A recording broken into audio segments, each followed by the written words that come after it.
Assalamualaikum warahmatullahi wabarakatuh, selamat datang. Apa kabar? Semoga kalian semua selalu dalam keadaan sehat dan bahagia, ya. Di channel ini, kita akan berbagi cerita-cerita menarik dari sudut pandang yang berbeda. Jangan lupa dukung kami dengan klik tombol subscribe, nyalakan lonceng notifikasi, dan tinggalkan like serta komentar di bawah. Selamat menonton. Pabrik tekstil makmur sejahtera bukanlah sekadar tempat kerja. Ia adalah sebuah ekosistem yang hidup, berdenyut dengan ritme mesin-mesin raksasa yang tidak pernah lelah. Udara di dalamnya terasa tebal dan berat, napas yang dihela dipenuhi serbuk-serbuk kapas yang berterbangan bagai salju halus, dan aroma minyak mesin yang menyengat menusuk hidung, berpadu dengan bau kain mentah dan keringat buruh yang bekerja siang dan malam. Di lantai administrasi, di tengah hiruk-pikuk yang terisolasi oleh dinding kedap suara, Reza duduk di balik meja kerjanya yang bersih dan rapi. Sebagai manajer personalia yang baru menjabat 2 tahun, ia adalah perwakilan ideal dari ambisi yang tak kenal lelah.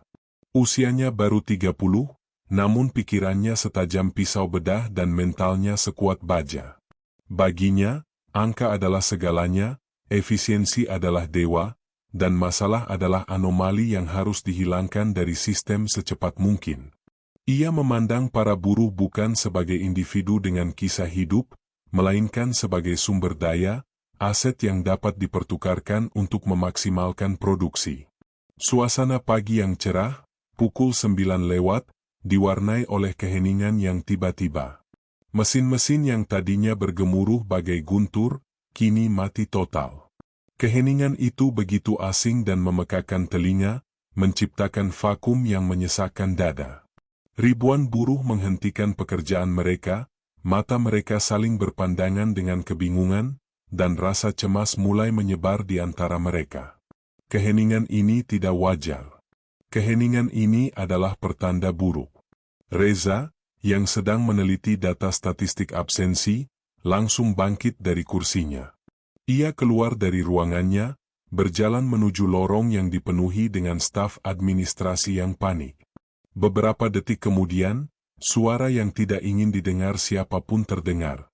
Sebuah teriakan pilu yang panjang, diikuti oleh suara bruk yang berat dan mematikan, seolah-olah sebuah karung goni raksasa jatuh dari ketinggian. Reza tidak berpikir 2 kali. Ia berlari secepat mungkin, melewati koridor-koridor sempit yang dipenuhi rak-rak benang, menuju sumber suara. Insting profesionalnya yang dingin langsung mengambil alih.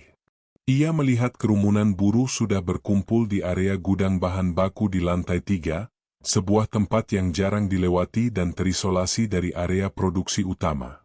Aroma benang basah dan bau apek yang menciutkan hidung mendominasi ruangan.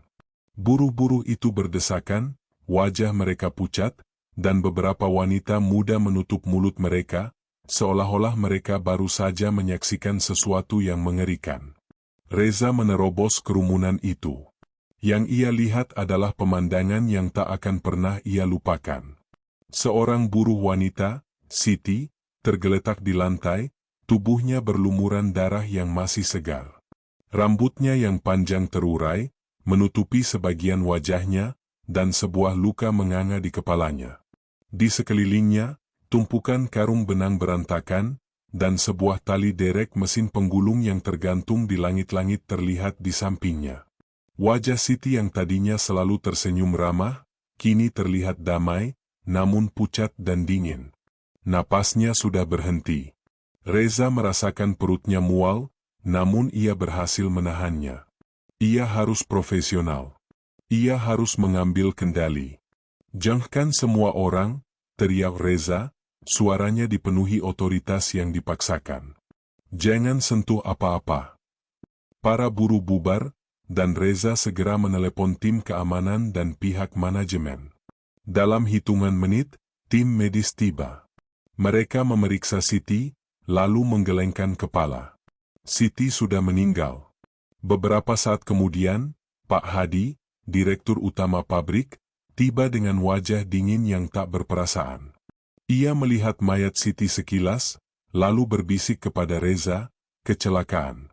Laporan harus dibuat secepatnya. Bayar keluarganya, tutupi kasus ini.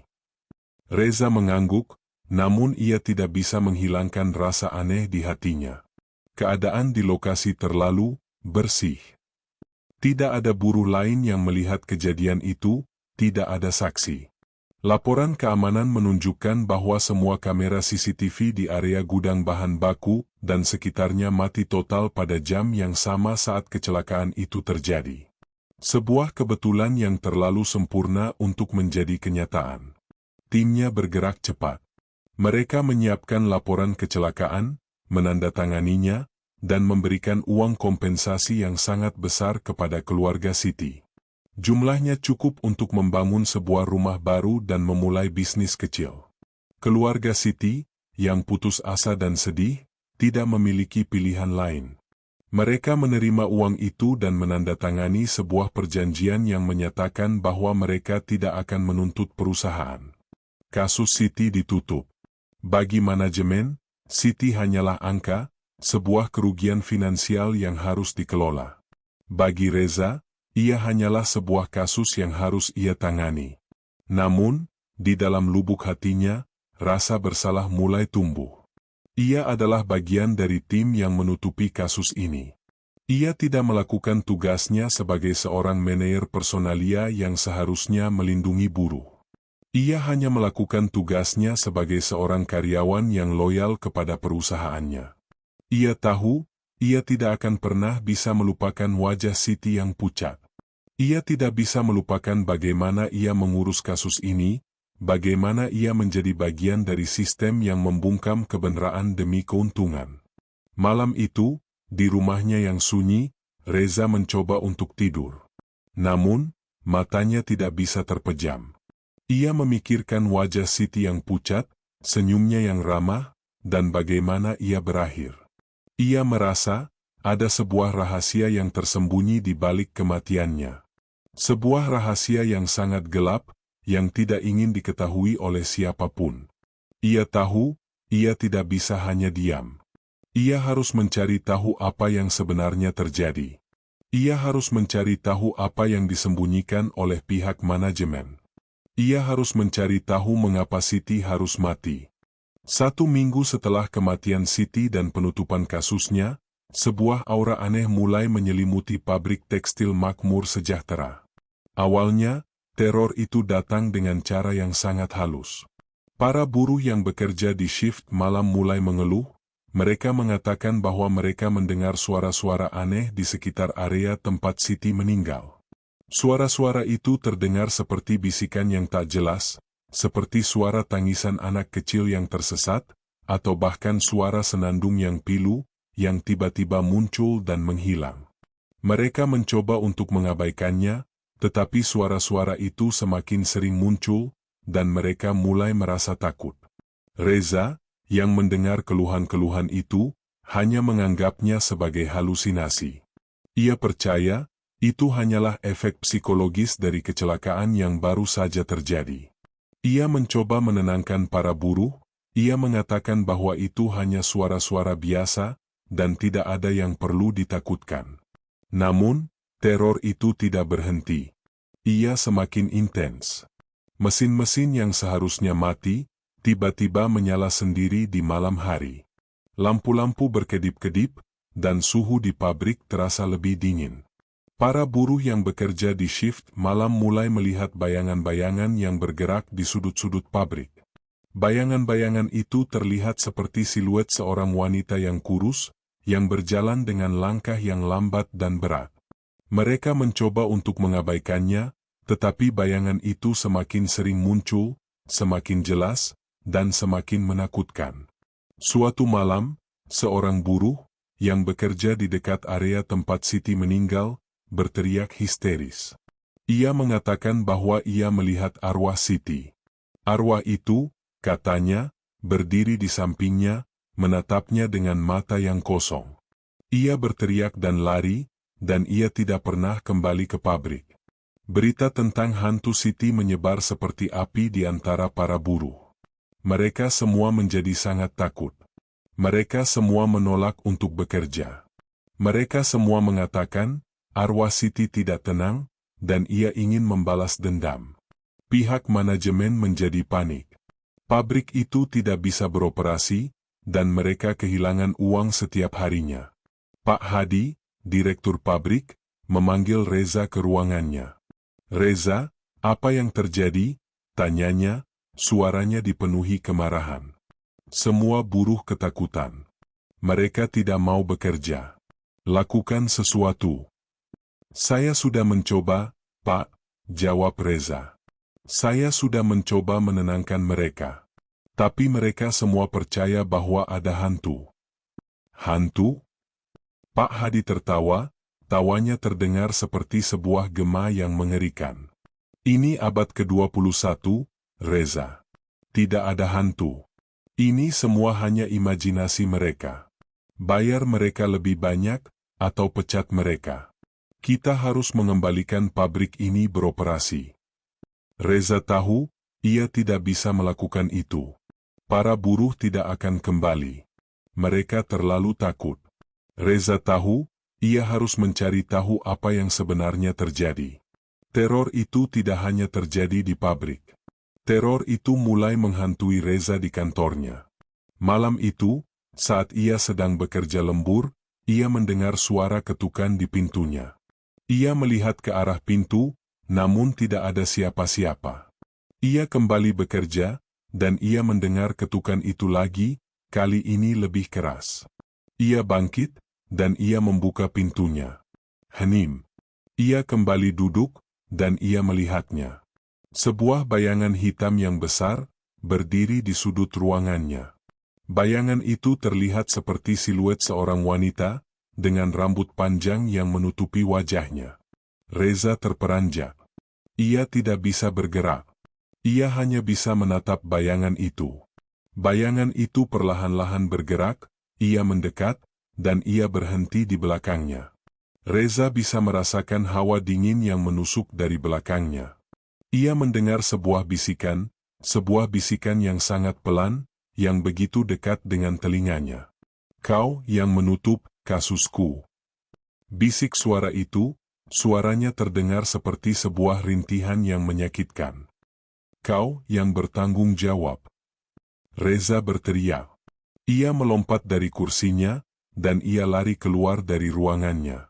Ia lari secepat yang ia bisa, keluar dari pabrik. Ia tidak berhenti sampai ia berada di mobilnya. Ia mengunci pintu, ia menyalakan mesin, dan ia lari. Ia lari seolah-olah ada sesuatu yang sedang mengejarnya. Sesampainya di rumah, ia tidak bisa tidur. Ia duduk di tempat tidurnya, ia memandangi jendela, dan ia memikirkan apa yang terjadi. Ia tahu, itu bukan halusinasi. Itu adalah sebuah kenyataan. Ia tahu, ia harus melakukan sesuatu. Ia tahu, ia harus mencari tahu apa yang sebenarnya terjadi pada Siti. Ia tahu, teror itu tidak akan berhenti sampai ia menemukan kebenaran. Ia tahu, ia harus membayarnya. Keesokan paginya, setelah melewati malam yang penuh dengan teror, Reza datang ke pabrik dengan keputusan bulat. Ia tidak lagi peduli dengan ambisi karir atau tuntutan manajemen.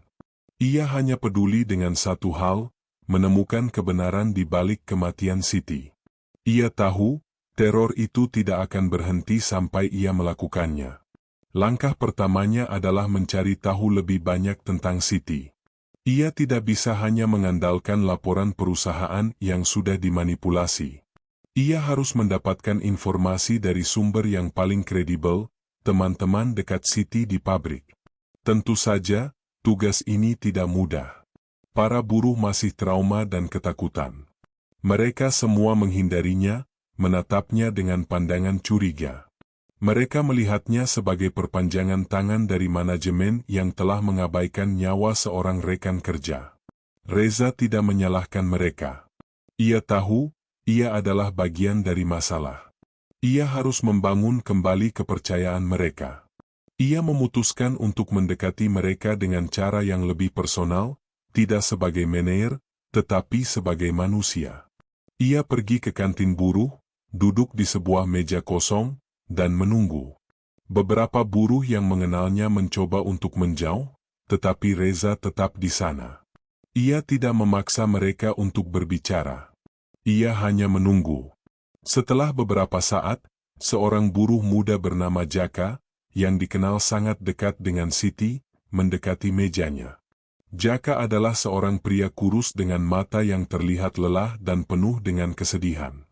Ia menatap Reza dengan pandangan yang dingin dan penuh kebencian. "Mau apa, Pak?" tanya Jaka dengan suara yang serak.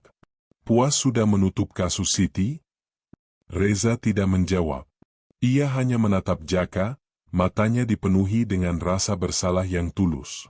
"Saya di sini bukan sebagai manajer, Jaka," kata Reza, suaranya pelan dan jujur. "Saya di sini sebagai seseorang yang ingin tahu kebenaran. Saya tahu ada yang tidak beres dengan kematian Siti. Tolong, bantu saya." Jaka terdiam. Ia menatap Reza, mencoba mencari kebohongan di matanya. Setelah beberapa saat, ia menghela napas. Ia tahu, pandangan Reza berbeda dari pandangan para manajer lain. "Mereka tidak mau bicara, Pak," bisik Jaka. "Mereka semua takut. Mereka tahu, ada sesuatu yang jahat di pabrik ini." "Saya tahu," jawab Reza. "Tapi saya harus tahu. Saya harus tahu apa yang sebenarnya terjadi. Saya tidak bisa membiarkan arwah Siti terus-menerus gentayangan.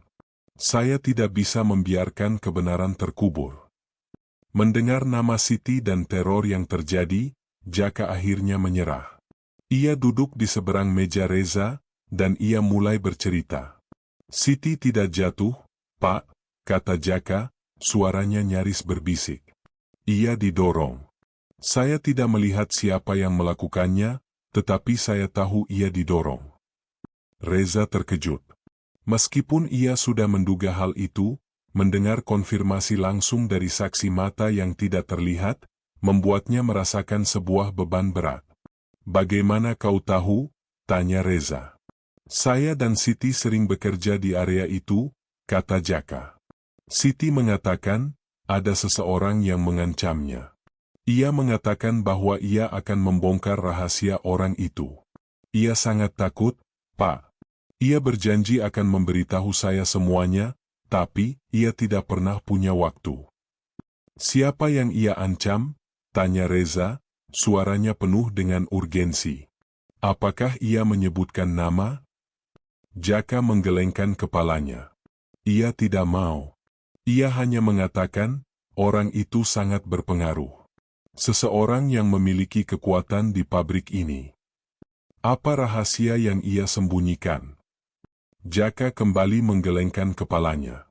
Siti hanya mengatakan, itu adalah rahasia yang sangat gelap. Rahasia yang bisa menghancurkan banyak orang. Ia sangat takut, Pak. Ia mengatakan ia akan memberitahu saya semuanya pada hari kematiannya. Tapi, saya tidak pernah melihatnya." Reza merasa putus asa. Ia tahu, ia sangat dekat dengan kebenaran, tetapi ia tidak memiliki petunjuk. Apakah ia meninggalkan sesuatu? Sebuah buku catatan? Sebuah surat? Jaka terdiam, ia berpikir. Siti tidak pernah membawa buku catatan, katanya. Tapi, ia memiliki sebuah loker. Ia selalu mengunci lokernya. Ia tidak pernah memberitahu siapapun apa yang ada di dalamnya. Andi merasa ada sebuah harapan. Ia tahu, ia harus mencari loker Siti. Ia tahu, loker itu adalah satu-satunya petunjuk yang ia miliki. Ia berterima kasih kepada Jaka, dan ia berjanji akan kembali kepadanya jika ia menemukan sesuatu. Ia tahu, ia harus berani. Ia harus mencari tahu apa yang sebenarnya terjadi, atau ia akan menjadi korban berikutnya. Malam itu, setelah semua buruh dan karyawan pulang, Reza kembali ke pabrik. Suasana di dalamnya sangat sepi dan mencekam. Mesin-mesin yang mati terlihat seperti monster-monster yang tertidur. Udara terasa dingin, dan ia bisa merasakan kehadiran yang tidak terlihat. Ia tahu, ia tidak sendirian. Ia ditemani oleh arwah Siti, yang mengawasinya. Reza berjalan ke arah ruang loker buruh. Ruangan itu terlihat sangat gelap dan sunyi. Ia menyalakan senternya, dan ia mencari loker Siti. Ia menemukan loker Siti, dengan sebuah label kecil yang bertuliskan namanya. Loker itu terkunci, dan ia tidak memiliki kuncinya. Ia tahu, ia harus membukanya. Ia mengambil sebuah kunci serbaguna yang ia miliki di dalam tasnya, dan ia mencoba untuk membukanya. Setelah beberapa menit mencoba, ia berhasil membukanya. Ia membuka loker itu, dan ia terkejut. Di dalamnya, ada beberapa barang pribadi Siti, sebuah botol air minum, sebuah kotak makan, dan sebuah jaket yang sudah usang. Tidak ada buku catatan, tidak ada surat. Reza merasa putus asa. Ia berpikir, ia telah datang sejauh ini, hanya untuk menemukan sesuatu yang tidak berguna. Namun, ia tidak menyerah. Ia mengamati loker itu lebih dekat, dan ia melihat sesuatu yang aneh. Sebuah lapisan kayu di bagian bawah loker terlihat sedikit longgar. Ia mengambil sebuah obeng dari tasnya, dan ia mencoba untuk membukanya.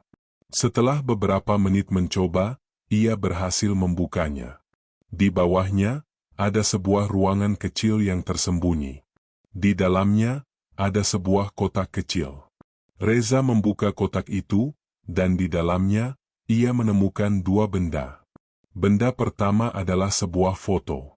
Foto itu terlihat tua, dengan warna yang memudar. Di dalamnya, ia melihat Siti tersenyum, dengan seorang pria yang ia tidak kenal. Pria itu terlihat tampan, dengan sebuah senyum yang menawan. Di bawah foto itu, ada sebuah tulisan yang memudar. Siti Roni. Andi mengerutkan kening. Siapa Roni? Ia tidak pernah mendengar nama itu. Ia membalik foto itu, dan ia melihat sebuah tulisan yang ditulis dengan tangan. Janji kita.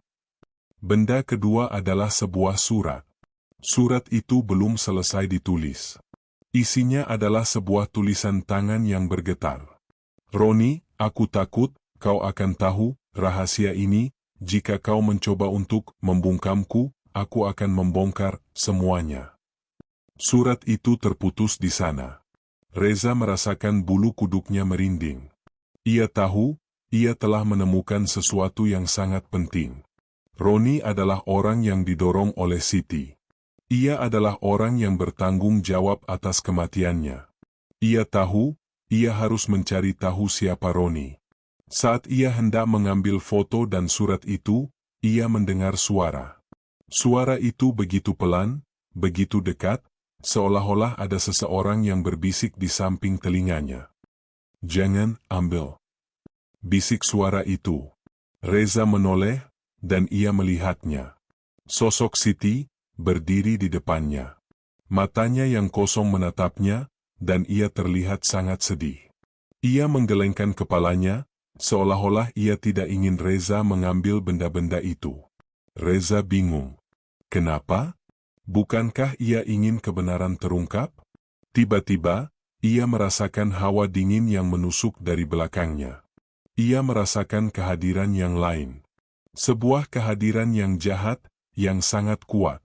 Ia menoleh ke belakang, dan ia melihatnya.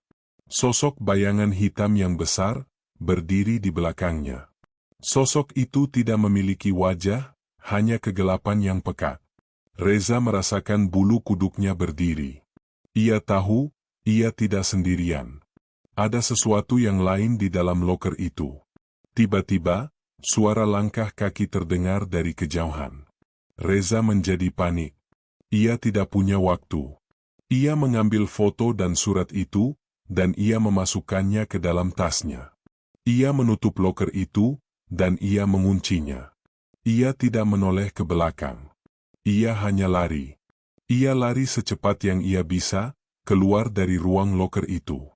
Ia lari melewati koridor-koridor yang gelap, ia lari melewati mesin-mesin yang mati, dan ia tidak berhenti sampai ia berada di luar pabrik. Ia masuk ke dalam mobilnya, ia mengunci pintu, dan ia menghela napas panjang. Jantungnya masih berdebar kencang. Ia melihat ke belakang, ke arah pabrik. Ia tahu, ia telah melewati batas. Ia telah menyentuh sesuatu yang sangat berbahaya. Ia melihat ke arah tasnya, dan ia mengambil foto itu. Ia melihat wajah Siti, dan ia melihat wajah Roni. Ia tahu, ia harus mencari tahu siapa Roni. Ia harus membongkar rahasia itu, atau ia akan menjadi korban berikutnya. Ia mengendarai mobilnya, ia tidak kembali ke rumah. Ia mengendarai mobilnya ke sebuah tempat yang ia tahu bisa membantunya. Ia pergi ke rumah Jaka. Ia tahu, Jaka adalah satu-satunya orang yang bisa membantunya. Reza sampai di rumah Jaka. Rumahnya terlihat sangat sederhana. Jaka membuka pintu, dan ia melihat wajah Reza yang pucat. Ia tahu, sesuatu yang buruk telah terjadi. Jaka, kata Reza, suaranya bergetar. Aku menemukan sesuatu. Ia menunjukkan foto itu kepada Jaka. Kau kenal pria ini? Jaka menatap foto itu, matanya membelalak. Wajahnya yang semula lelah, kini dipenuhi dengan ketakutan. Ia menggelengkan kepalanya dengan cepat. Tidak mungkin. Bisik Jaka. Siapa dia? Tanya Reza. Jaka tidak menjawab. Ia hanya menatap Reza, matanya dipenuhi dengan air mata. Ia tahu, ia harus menceritakan semuanya. Ia tahu, ia tidak bisa lagi menyembunyikannya. Ia tahu, ia harus mengakhiri teror ini. Malam di Gumilang terasa dingin dan sunyi. Angin berhembus pelan, menggerakkan daun-daun di pepohonan tua, menciptakan suara gemerisik yang menenangkan, namun tidak bagi Reza. Di dalam rumah sederhana Jaka, suasana terasa tegang dan mencekam. Jaka menatap foto itu, tangannya yang kurus gemetar. Matanya dipenuhi dengan campuran rasa takut, kesedihan, dan amarah. Ia tahu, ia tidak bisa lagi menyembunyikan kebenaran. Ia harus berbicara. Ia harus memberitahu Reza semuanya. Pria ini, kata Reza, suaranya pelan dan penuh urgensi, siapa dia, Jaka? Jaka menghela napas panjang, ia menunduk, seolah-olah ia tidak sanggup menatap wajah Reza. Dia Roni, bisik Jaka. Mandor di pabrik. Reza terkejut. Roni. Nama itu tidak asing. Roni adalah seorang mandor yang terkenal kejam dan kasar. Ia adalah pria yang ditakuti oleh para buruh. Ia sering memarahi, mengancam, dan bahkan memukul buruh yang tidak patuh. Reza sering mendengar keluhan tentang Roni, tetapi ia selalu menganggapnya sebagai hal biasa, bagian dari budaya kerja pabrik. Ia tidak pernah berpikir bahwa Roni bisa menjadi seorang pembunuh. Mandor Roni, tanya Reza, suaranya dipenuhi ketidakpercayaan. Jaka mengangguk. Ya, Pak. Mandor Roni. Dia kekasih gelap Siti. Reza terdiam. Ia tidak pernah tahu tentang hubungan mereka. Siti selalu terlihat seperti seorang gadis yang pendiam, yang hanya fokus pada pekerjaannya. Ia tidak pernah terlihat memiliki hubungan dengan siapapun di pabrik. Mereka sering bertengkar, kata Jaka, matanya masih menunduk. Siti sering menangis. Ia sering mengeluh tentang Roni. Roni mengancamnya. Ia mengatakan ia akan membunuhnya jika ia tidak menuruti perkataannya. Kenapa? Kenapa Roni mengancamnya? Tanya Reza. Jaka mengangkat wajahnya, menatap Reza dengan mata yang penuh dengan air mata. Siti, dia tahu rahasia Roni. Sebuah rahasia yang sangat gelap. Roni, dia berurusan dengan sesuatu yang tidak bisa dijelaskan. Dia membuat sebuah perjanjian. Reza merasakan bulu kuduknya merinding. Perjanjian? Apa maksudmu? Siti tidak pernah memberitahuku apa yang sebenarnya terjadi, kata Jaka. Ia hanya mengatakan bahwa ia menemukan sesuatu yang aneh. Sesuatu yang sangat gelap. Ia mengatakan, Roni membuat sebuah perjanjian dengan iblis, sebuah perjanjian yang akan membuatnya kaya dan berkuasa. dan perjanjian itu membutuhkan tumbal. Reza terperanjat. Ia tidak bisa mempercayai apa yang ia dengar. Ini terdengar seperti cerita-cerita tahayul yang ia selalu tolak. Jaka, apa yang kau katakan? Saya tahu ini terdengar gila, Pak, kata Jaka, matanya dipenuhi dengan ketulusan. Tapi ini benar. Semua buruh yang tewas di pabrik dalam beberapa tahun terakhir, semuanya adalah korban dari Roni. Dia mengorbankan mereka untuk mendapatkan kekuatan. Reza terdiam. Ia memikirkan semua kecelakaan-kecelakaan aneh yang terjadi di pabrik dalam beberapa tahun terakhir. Semua buruh yang tewas secara tiba-tiba, tanpa alasan yang jelas. Ia selalu menganggapnya sebagai kecelakaan, tetapi kini, ia menyadari, itu semua adalah sebuah pola. Sebuah pola yang mengerikan. Siti, dia menemukan rahasia Roni, kata Jaka, suaranya berbisik. Ia menemukan sebuah buku catatan. Di dalamnya, Roni menuliskan semua yang ia lakukan. Semua korban. Ia ingin membongkar rahasia itu, tapi ia tidak pernah punya waktu. Lalu, Roni yang mendorongnya, tanya Reza, suaranya bergetar. Jaka mengangguk. Ya, Pak. Saya tidak melihatnya, tetapi saya tahu. Roni tahu, Siti akan membongkar rahasianya. Jadi, ia mendorongnya. Ia membunuhnya. Reza merasa marah. Marah pada Roni, dan marah pada dirinya sendiri. Ia marah karena ia tidak pernah melihat tanda-tanda itu. Ia marah karena ia menjadi bagian dari sistem yang membungkam kebenaran. Ia tahu, ia harus melakukan sesuatu. Ia harus membongkar rahasia ini. Ia harus memastikan bahwa Roni membayar atas semua yang ia lakukan. Di mana buku catatan itu? Tanya Reza.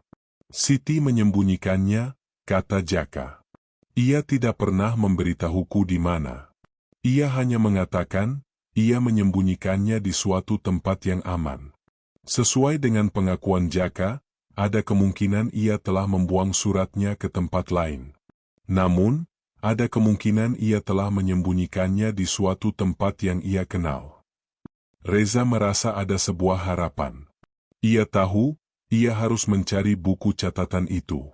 Ia tahu, buku itu adalah satu-satunya bukti yang bisa ia gunakan untuk menjatuhkan Roni. Terima kasih, Jaka, kata Reza. Kau sudah sangat membantu. Jaka hanya mengangguk. Ia tidak mengucapkan sepatah kata pun. Ia hanya menatap Reza, matanya dipenuhi dengan harapan.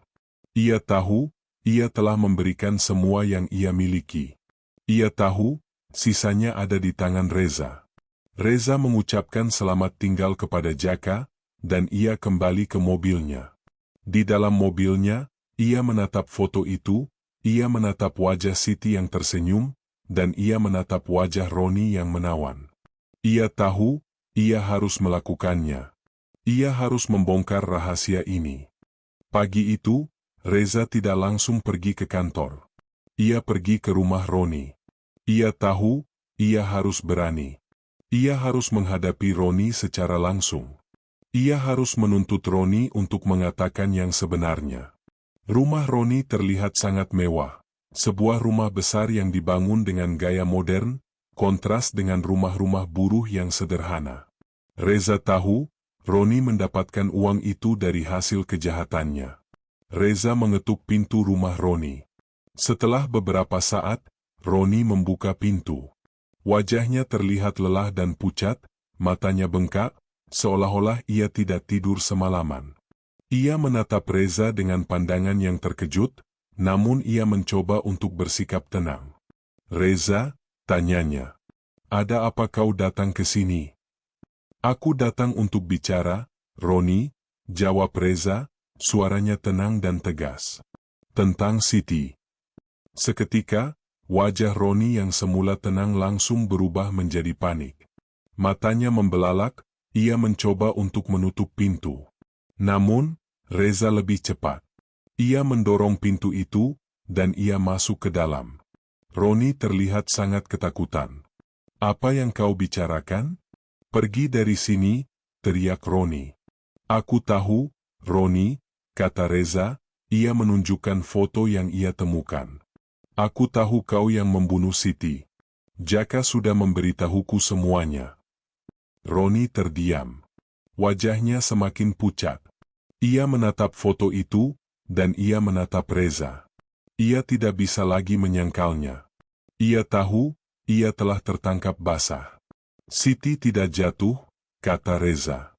Kau yang mendorongnya. Kau yang membunuhnya.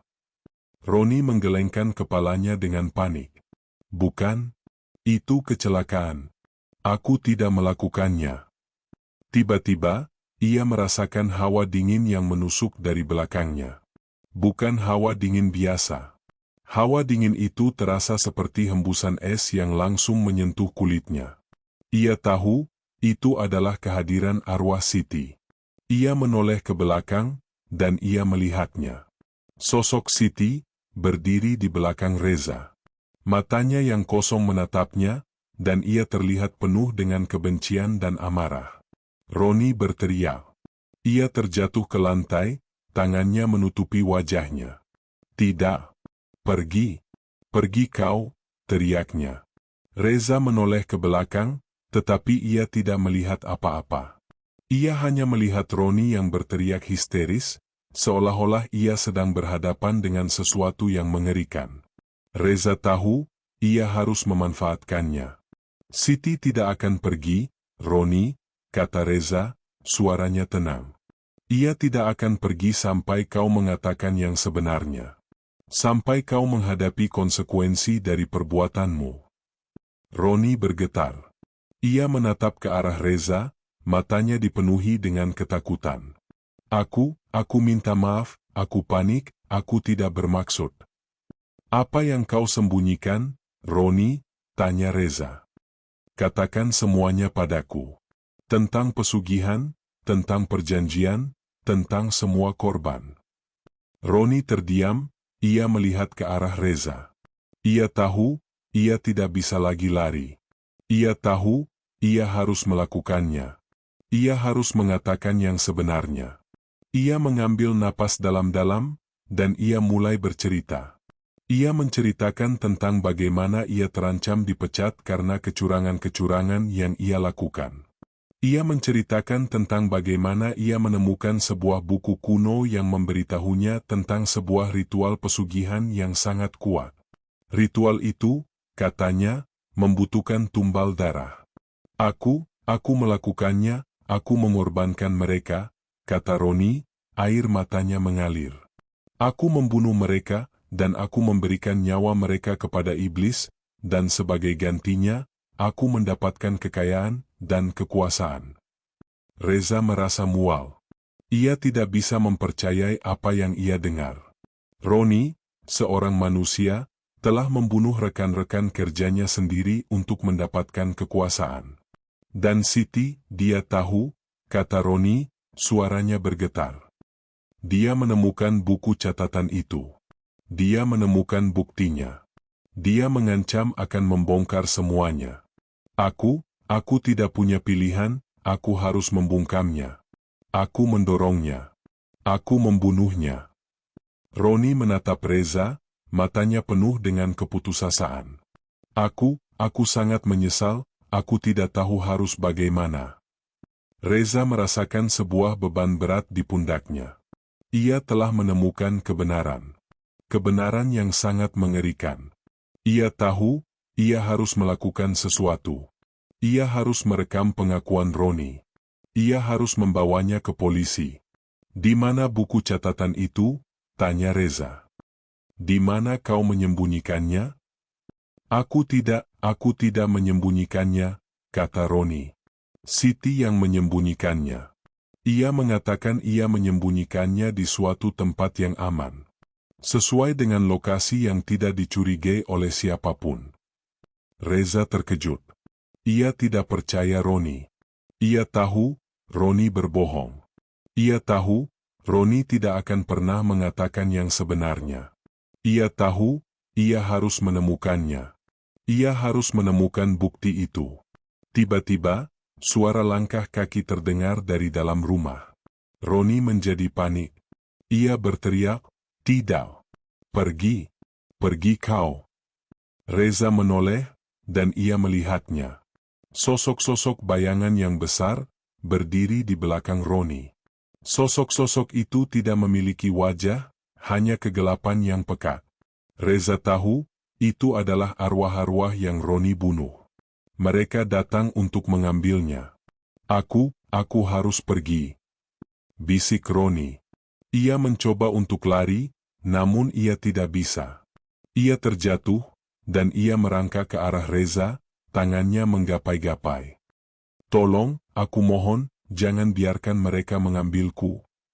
Reza melihat ke arah Roni, dan ia melihat wajahnya yang ketakutan. Ia tahu, Roni tidak lagi memiliki kekuatan. Ia telah menjadi korban dari kekuatannya sendiri. Ia tahu, teror itu tidak akan berhenti sampai Roni membayar semua yang ia lakukan. Reza berdiri membeku, menyaksikan pemandangan yang tak masuk akal di depan matanya. Roni, seorang pria yang dikenal kejam dan kasar, kini merangkak di lantai, berteriak histeris, memohon ampun, seolah-olah ia sedang berhadapan dengan musuh yang tidak terlihat. Reza tidak bisa melihat bayangan-bayangan yang ditakuti Roni, tetapi ia bisa merasakan kehadirannya yang gelap dan dingin. Udara di ruangan itu terasa berat, dan bau apek yang menyengat menusuk hidungnya. Ia tahu, Roni tidak berbohong. Ia tahu, teror itu nyata. Saat Roni merangkak di lantai, ia menabrak sebuah lemari tua yang berdiri di sudut ruangan. Lemari itu goyah, dan sebuah buku jatuh dari atasnya. Sebuah buku tua dengan sampul kulit yang usang dan ukiran-ukiran yang aneh. Itu adalah buku yang dicari Reza, buku yang berisi semua rahasia Roni. Roni tidak menyadarinya. Ia terlalu sibuk merangkak dan berteriak, mencoba untuk melarikan diri dari teror yang tidak terlihat. Reza tidak berpikir dua kali. Ia berlari ke arah buku itu, dan ia mengambilnya. Saat ia menyentuh buku itu, ia merasakan hawa dingin yang menusuk dari dalamnya. Ia merasakan sebuah kekuatan yang kuat, sebuah kekuatan yang gelap. Ia tahu, buku itu adalah bukti dari semua kejahatan Roni. Ia membukanya, dan ia membaca beberapa halaman. Di dalamnya, Roni menuliskan semua yang ia lakukan. Ia menuliskan nama-nama buruh yang ia korbankan, tanggal kematian mereka, dan cara mereka mati. Ia menuliskan tentang bagaimana ia bertemu dengan iblis, dan bagaimana ia membuat perjanjian dengannya. Reza membaca halaman terakhir. Di sana, Roni menuliskan tentang Siti. Ia menuliskan tentang bagaimana Siti menemukan buku itu, dan bagaimana ia mengancamnya untuk membongkar semuanya. Ia menuliskan tentang bagaimana ia panik, dan bagaimana ia mendorong Siti dari ketinggian. Ia menuliskan tentang bagaimana ia mencoba untuk menutupi semuanya. Reza menutup buku itu. Ia merasakan sebuah beban berat di pundaknya. Ia tidak hanya berhadapan dengan seorang pembunuh. Ia berhadapan dengan sebuah kekuatan yang sangat jahat. Ia menyadari, Roni tidak sepenuhnya bersalah. Ia hanya seorang pria yang putus asa, yang jatuh ke dalam godaan kekuatan, dan ia harus membayar harga yang mahal. Ia merasa kasihan pada Roni, namun ia tahu, ia harus melakukannya. Ia harus mengakhiri semua ini. Tiba-tiba, Roni berhenti berteriak. Ia berhenti merangkak, dan ia menatap Reza dengan mata yang kosong. Sebuah senyum yang mengerikan muncul di wajahnya. Senyum itu tidak terlihat seperti senyum Roni. Senyum itu terlihat seperti sebuah senyum yang jahat, yang penuh dengan kebencian. "Kau bodoh." Suara itu berbisik, suaranya bukan lagi suara Roni. Suara itu adalah suara yang dalam, yang sangat gelap, yang tidak memiliki emosi. "Kau pikir, kau bisa mengalahkanku?" Reza terkejut. Ia tahu, itu bukan Roni. Itu adalah iblis yang Roni panggil. Iblis itu telah mengambil alih tubuh Roni. Iblis itu telah menjadi Roni. "Aku adalah," kekuasaan, aku adalah segalanya. Suara itu berbisik. Aku akan mengambilmu, aku akan membuatmu berlutut. Reza merasakan bulu kuduknya berdiri. Ia tahu, ia harus lari. Ia tidak bisa melawan iblis itu. Ia memegang buku itu erat-erat, dan ia berbalik, ia lari. Ia lari secepat yang ia bisa, keluar dari rumah Roni. Ia tidak menoleh ke belakang. Ia hanya lari. Ia lari seolah-olah ia sedang dikejar oleh sesuatu yang sangat jahat. Ia sampai di mobilnya, ia menguncinya, dan ia menghela napas panjang. Jantungnya masih berdebar kencang. Ia melihat ke belakang, ke arah rumah Roni. Ia melihatnya. Sosok Roni, berdiri di depan pintu, menatapnya. Wajahnya dipenuhi dengan senyum yang mengerikan. Ia mengangkat tangannya, dan ia melambaikan tangan, seolah-olah ia sedang memberinya sebuah peringatan. Reza menyalakan mesin mobilnya, dan ia lari. Ia lari secepat yang ia bisa, meninggalkan rumah itu. Ia tahu, ia telah melewati batas. Ia telah menyentuh sesuatu yang tidak seharusnya ia sentuh. Ia tahu, ia harus melakukan sesuatu, atau ia akan menjadi korban berikutnya. Teror itu tidak berhenti. Iblis yang merasuki Roni terus mengejar Reza. Setiap malam, Reza akan mendengar bisikan-bisikan, ia akan melihat bayangan-bayangan, dan ia akan merasakan kehadiran yang dingin. Iblis itu ingin buku itu. Iblis itu ingin membungkamnya. Reza tahu, ia harus melakukan sesuatu. Ia harus menghadapi Roni. Ia harus mengakhiri semua ini. Reza memutuskan untuk kembali ke pabrik. Ia tahu, pabrik itu adalah tempat yang paling logis untuk mengakhiri semuanya. Di sanalah semua ini dimulai, dan di sanalah semua ini harus berakhir. Malam itu, ia kembali ke pabrik. Ia membawa buku itu, dan ia membawa sebuah kunci serbaguna yang ia miliki. Ia tidak lagi takut. Ia hanya dipenuhi dengan tekad. Ia tahu, ia harus melakukannya, untuk Siti, dan untuk semua korban yang mati sia-sia. Reza berjalan ke arah ruang loker buruh. Ia tahu, ia harus menemukan buku catatan yang Siti sembunyikan. Ia tahu, buku itu adalah satu-satunya bukti yang bisa ia gunakan untuk mengakhiri semua ini. Ia menemukan loker Siti, dan ia membuka ruangan tersembunyi itu. Di dalamnya, tidak ada apa-apa. Reza terkejut. Ia merasa putus asa. Ia berpikir, ia telah datang sejauh ini, hanya untuk menemukan sesuatu yang tidak berguna. Kau mencarinya? Sebuah suara yang dalam dan gelap bertanya. Reza menoleh, dan ia melihatnya. Roni, berdiri di belakangnya. Wajahnya dipenuhi dengan senyum yang mengerikan. Matanya yang kosong menatapnya, dan ia terlihat sangat jahat. Reza tahu, ia tidak lagi berhadapan dengan Roni.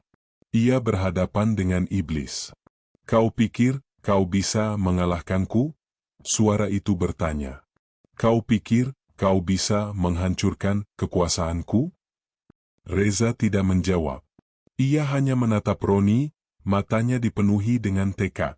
Ia tahu, ia tidak bisa mengalahkan iblis itu dengan kekuatan fisik. Ia harus mengalahkannya dengan kecerdasan. Aku akan mengambilmu sekarang. Suara itu berbisik. Tiba-tiba, Reza melihat sebuah gerakan. Sosok Siti, yang terlihat lebih jelas dari sebelumnya, muncul di belakang Roni. Matanya yang kosong menatap Roni, dan ia terlihat sangat marah. Ia mengulurkan tangannya, dan ia menyentuh Roni.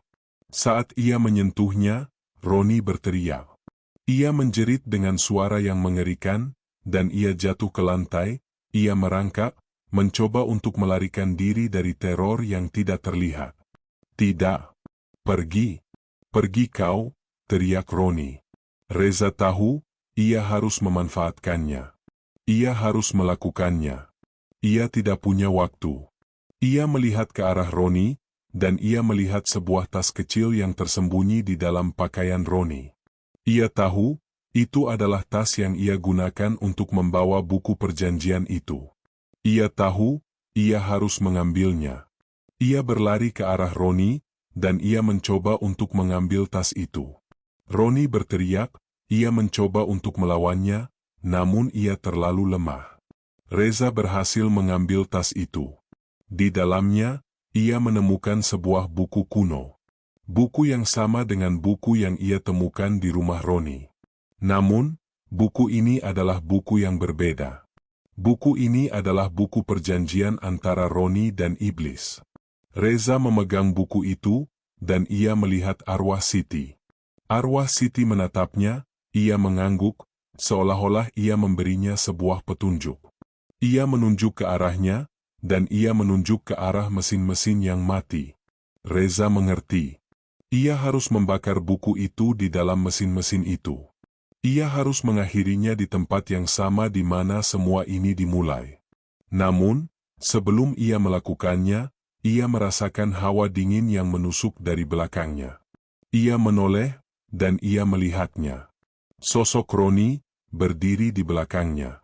Senyumnya yang mengerikan, matanya yang kosong. Ia mengangkat tangannya, dan ia bersiap untuk menyerang. Reza tahu, ia tidak punya waktu. Ia memegang buku itu erat-erat, dan ia bersiap untuk lari. Ia tahu, ia harus melakukannya. Ia harus mengakhirinya. Waktu terasa melambat. Reza berdiri di depan Roni yang dirasuki iblis, memegang buku perjanjian yang terasa dingin dan berat. Roni, dengan senyum mengerikan dan mata kosong, perlahan mengangkat tangannya. Jari-jarinya yang pucat dan kurus terlihat seperti cakar yang siap menerkam. Di belakang Roni, bayangan-bayangan gelap dan buram dari para korban lain mulai bermunculan, mengelilingi mereka, menanti saat-saat pembalasan. Reza tahu ia tidak bisa melarikan diri. Jika ia lari, iblis itu akan mengejarnya, dan teror itu tidak akan pernah berakhir. Ia harus menghadapi Roni, ia harus menghadapi iblis itu, dan ia harus mengakhirinya di sini dan sekarang. Ia melihat arwah Siti, yang berdiri di sampingnya, menatapnya dengan penuh harapan. Ia tahu, ia tidak sendirian. Ia memiliki arwah-arwah yang tersiksa itu di sisinya, mereka akan membantunya. Tiba-tiba, Reza teringat sebuah kata yang ia baca di buku perjanjian itu. Sebuah kata yang sangat penting. Kata itu adalah keterikatan. Iblis itu tidak bisa mengambil buku itu secara langsung karena ia terikat pada Roni, pada orang yang membuat perjanjian. Ia tidak bisa menyentuhnya, ia hanya bisa memanipulasi Roni untuk melakukannya. Reza menyadari, jika ia bisa melepaskan keterikatan itu, ia bisa mengakhiri semuanya. Reza mengangkat buku itu, dan ia berteriak. Roni, dengarkan aku, teriaknya. Iblis itu tidak bisa menyentuhmu. Ia hanya bisa mengontrolmu. Ia hanya menggunakanmu. Roni, yang dirasuki iblis, terdiam. Wajahnya yang semula dipenuhi senyum mengerikan, kini terlihat bingung. Iblis itu mencoba untuk mengendalikan Roni, namun Reza telah memecah konsentrasinya. Kau membunuh mereka, teriak Reza. Kau mengorbankan mereka. Kau memberikan nyawa mereka kepada iblis. Tapi kau tidak pernah mendapatkan apapun. Kau hanya menjadi boneka. Sebuah budal. Kata-kata itu bagai panah tajam yang menusuk jiwa Roni. Wajahnya mulai bergetar, dan air mata mengalir di pipinya.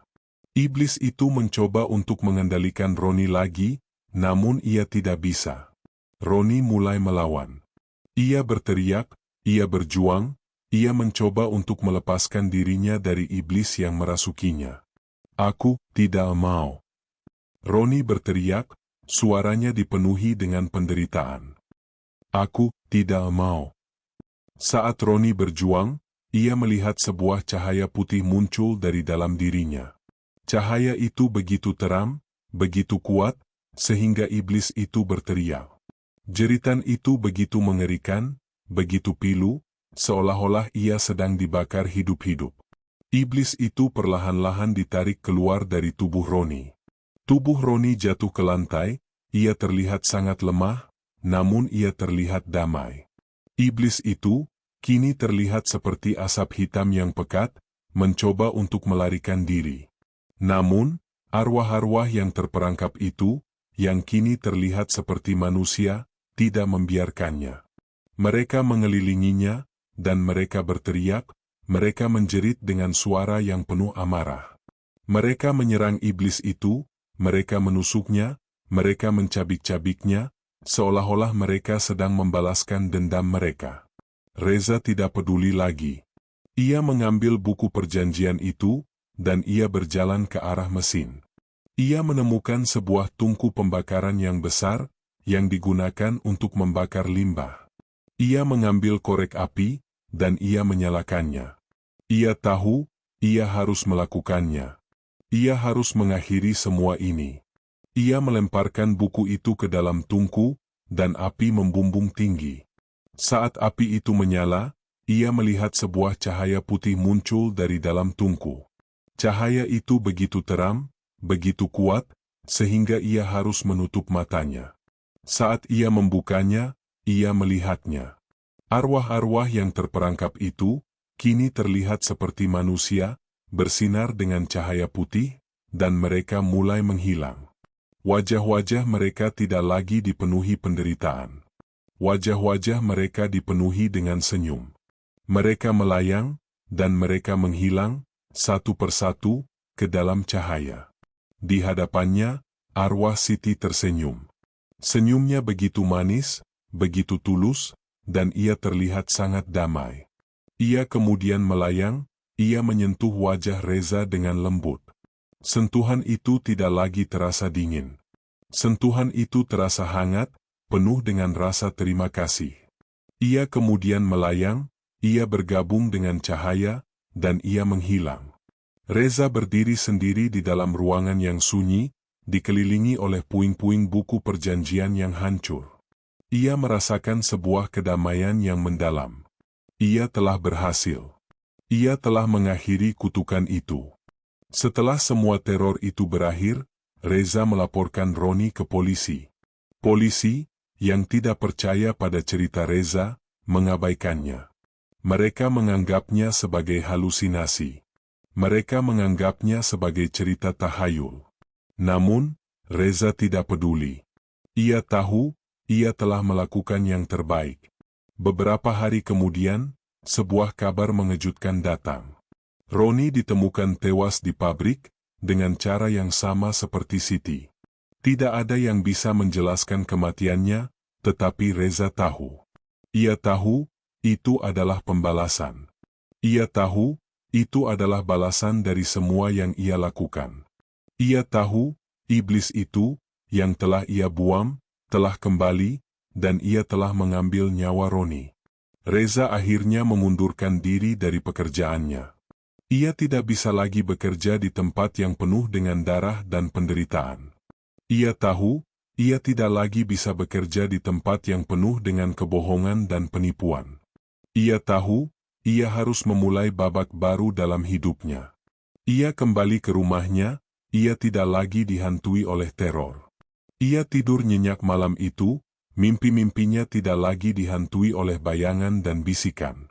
Ia bermimpi tentang sebuah pabrik yang teram, yang dipenuhi dengan cahaya, yang dipenuhi dengan tawa. Ia bermimpi tentang seorang gadis kecil yang tersenyum, yang melambaikan tangan, dan yang menghilang ke dalam cahaya. Keesokan harinya, ia terbangun. Ia merasa damai. Ia tahu, ia telah berhasil. Pabrik itu kini benar-benar terbengkalai, dengan sejarah kelamnya yang terkubur di bawah tanah. Kutukan itu telah berakhir. Dan Reza, ia telah menemukan kedamaian yang ia cari. Ia tidak lagi melihat bayangan, tidak lagi mendengar bisikan, tidak lagi merasakan teror. Kisah pesugihan pabrik gula telah berakhir. Namun, kenangan tentangnya, dan pelajaran yang